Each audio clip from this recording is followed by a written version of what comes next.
সংবিধান সংশোধন সম্পর্কিত বিশেষ কমিটির প্রথম বৈঠক অনুষ্ঠিত হয়েছে। এ বিষয়ে জানাতে সরাসরি যুক্ত হচ্ছেন সহকর্মী আরিফ জামাল। আরিফ জামাল, এই বিষয়ে আপনার কাছ থেকে জানবো। পাশাপাশি আমরা কিছুক্ষণ আগে স্বরাষ্ট্রমন্ত্রী সালাউদ্দিন আহমদ বক্তব্য দিচ্ছিলেন সংবাদ মাধ্যমে, সেই বিষয়টিও আপনার কাছ থেকে জানতে চাই।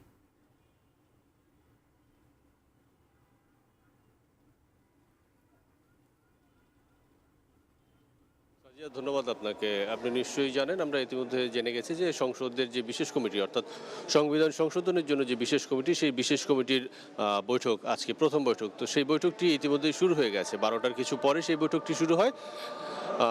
স্বরাষ্ট্রমন্ত্রী এবং কমিটির সভাপতি সালাউদ্দিন আহমেদের সভাপতিত্বে এই বিশেষ কমিটির বৈঠক শুরু হয়েছে। এই বিশেষ কমিটির এই বৈঠক চলাকালীন অবস্থায় স্বরাষ্ট্রমন্ত্রী এবং কমিটির সভাপতি কিছুক্ষণ আগে একটি ব্রিফ করেছেন। রাষ্ট্রীয় অন্য একটি গুরুত্বপূর্ণ ব্যস্ততা থাকার কারণে তিনি বৈঠকে অংশগ্রহণ করেছেন এবং অংশগ্রহণ করে পরবর্তীতে তার যেই বক্তব্য রয়েছে সেই বক্তব্য দিয়ে চলে গেছেন। চলে যাওয়ার আগে তিনি আনুষ্ঠানিকভাবে তার যেই সংবিধান সংশোধন কমিটি নিয়ে তিনি এই সাংবাদিকদের ব্রিফ করেছেন। তো সেই ব্রিফের কিছু সংক্ষিপ্ত অংশ আপনার মাধ্যমে দর্শকদের জানাতে চাই।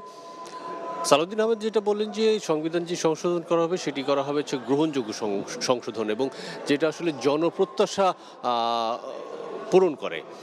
জুলাই জাতীয় সনদ এই সরকার পূর্ণাঙ্গ বাস্তবায়ন করবে এবং সেই পূর্ণাঙ্গ বাস্তবায়নের অংশ হিসেবে সংবিধান সংশোধন, প্রয়োজনীয় সংশোধন করা হবে।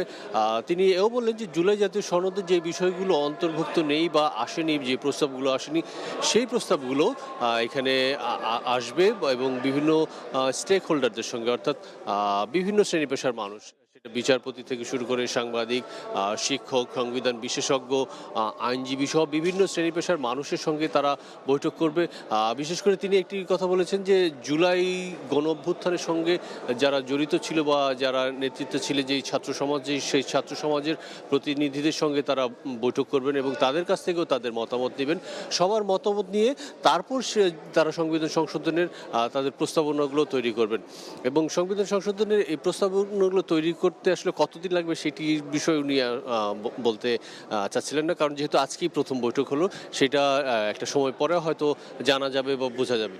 আরেকটি গুরুত্বপূর্ণ বিষয় হচ্ছে এই যে সংবিধান সংশোধনের যে কমিটি, সেই কমিটিতে বিরোধী দলের নাম চাওয়া হয়েছিল। বিরোধী দল থেকে 5 জনের নাম চাওয়া হয়েছিল, যদিও বিরোধী দল সেই প্রস্তাবটি প্রত্যাখ্যান করেছে, অর্থাৎ সংবিধান সংশোধনের কমিটিতে তারা অংশগ্রহণ করতে সম্মত হয়নি। পরবর্তীতে বিরোধী দলকে ছাড়াই কিন্তু সালাউদ্দিন আহমেদের নেতৃত্বে 12 সদস্যের কমিটি গঠন করা হয়।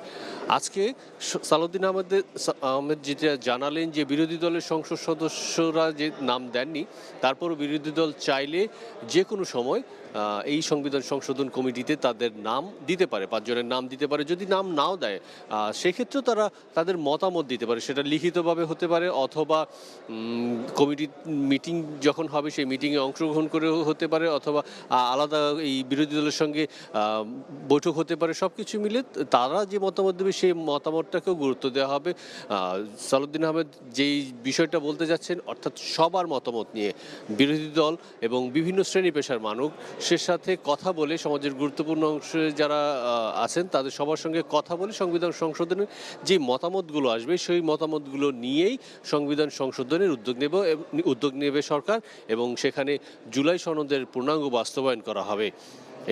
এছাড়া যদি জুলাই সনদের বাইরে, অর্থাৎ জুলাই সনদের যে প্রস্তাবনাগুলো আসেনি, যেটা বললাম যে সেই প্রস্তাবনাগুলো যদি বিভিন্ন শ্রেণীর সাথে যখন বৈঠক করা হবে, সেই বৈঠকে যদি জুলাই সনদের প্রস্তাবনাগুলোর বাইরেও কোনো বিষয় আসে যেটা গুরুত্বপূর্ণ বা এই সংবিধান সংশোধনের করা উচিত বলে তারা মনে করেন, সেটিও তারা বিবেচনায় নেবেন। সাদিয়া।